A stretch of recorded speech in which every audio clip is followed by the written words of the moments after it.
Everyone, this is Ajit. Welcome back to my YouTube channel CS Ajit. Now in this class we are going to explain the factorial. Okay, how to calculate the factorial of any number in a C programming language. So first you have to know about the what is factorial in maths. Math में पहले समझेंगे कि factorial होता क्या है और उसको हम सी प्रोग्रामिंग लैंग्वेज में कैसे हम इम्प्लीमेंट करेंगे। जैसे कोई नंबर है और उस नंबर को -1 करते हुए लास्ट 1 तक जाएंगे और मल्टीप्लाई करके जो रिजल्ट आएगा ऐसे नंबर्स को हम लोग बोलते हैं फैक्टोरियल। जैसे 4 × 3 × 2 × 1, तो इसका आउटपुट क्या आएगा 24। जैसे 5 का निकालना है 5 × 4 × 3 × 2 × 1, तो इसका क्या आएगा 120। तो ऐसे नंबर्स को हम लोग बोलते हैं फैक्टोरियल।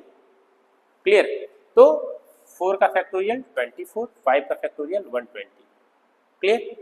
-1 करते हुए 1 तक जाएंगे, मल्टीप्लाई करके जो रिजल्ट आएगा वही उस नंबर का फैक्टोरियल होगा। क्लियर? अब आइए देखते हैं फैक्टोरियल सी प्रोग्रामिंग लैंग्वेज में कैसे कैलकुलेट करेंगे। इसमें देखिए हैज इंक्लूड studio.h, ये अंडरस्टूड है, हेडर फाइल है, standard input output printf scanf के लिए यूज होता है। इंट मेन, यहाँ से आपका कोई भी प्रोग्राम्स क्या होता है बिगिंस होता है। इसमें 3 वेरिएबल लिए गए हैं, एक वेरिएबल है आपका n, दूसरा है i और तीसरा है फैक्ट।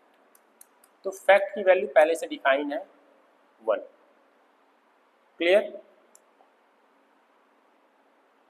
फैक्ट की वैल्यू पहले से डिफाइंड है 1।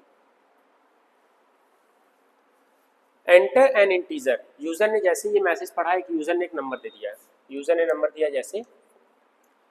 नेक्स्ट नीचे आएंगे 4 is less then 0, 4 is less then 0, condition क्या है फॉल्स है, तो एल्स वाले कंडीशन में आएगा। किसमें आएगा? एल्स वाले कंडीशन में आएगा। नीचे for i = 1, i is less than n, i की वैल्यू यहाँ पे देखिए इनिशियलाइज कर दिया है, क्या है i की वैल्यू 1 है। क्लियर? और i की value during the program update होती रहेगी। i = 1, i is less than n। अब इसको हम स्टेप बाय स्टेप चलेंगे। Step number 1 is less than or equal to 4, condition क्या है सही है। नीचे आएगा fact into equal to i, इसको अगर हम एक्सपेंड करते हैं तो fact equal to fact into i, तो फैक्ट की वैल्यू 1 है, आई की वैल्यू 1 है।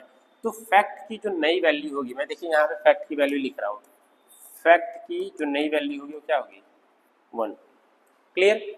अब नेक्स्ट आते हैं स्टेप नंबर 2। स्टेप नंबर 2, तो ये थर्ड पोजीशन पे क्या हो रहा है, आई की वैल्यू को अपग्रेड कर रहा है। अब आई की वैल्यू 1 की जगह पे क्या हो जाएगी 2 हो जाएगी, 1 की जगह क्या होगी 2।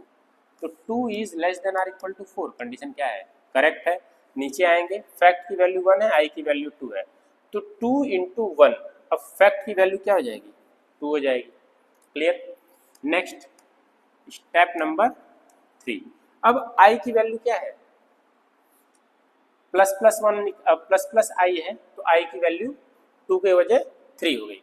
तो 3 is less than or equal to n, 3 is less than or equal to 4। मैं बार बार इसको अपग्रेड कर रहा हूँ, इस वाले पोर्शन को, इस वाले पोर्शन को मैं अपग्रेड कर रहा हूँ, ठीक है, इस वाले।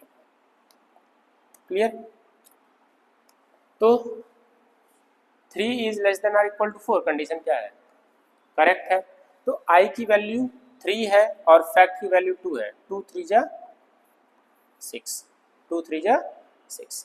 नेक्स्ट आएंगे स्टेप नंबर 4। स्टेप नंबर 4, अब i की वैल्यू 3 की जगह पे क्या हो जाएगी 4, 4 is less than or equal to 4, less तो नहीं है लेकिन इक्वल है, 4 क्या है लेस नहीं है लेकिन इक्वल है। तो i की वैल्यू 4, फैक्ट की वैल्यू 6, 6 4 जा 24, अब फैक्ट की वैल्यू कितनी हो गई 24। अब लूप एक बार और चलेगा प्लस आई, अब i की वैल्यू 5 हो गई, i की वैल्यू क्या होगी 5। Step number 5 is less than or equal to 4, ना तो लेस है ना ही इक्वल है, तो लूप यहीं से टर्मिनेट हो जाएगा और फैक्टोरियल की वैल्यू लास्ट में कितनी आई थी 24, एज इट इज उठाकर क्या कर देगा प्रिंट कर देगा। क्लियर? Any doubt?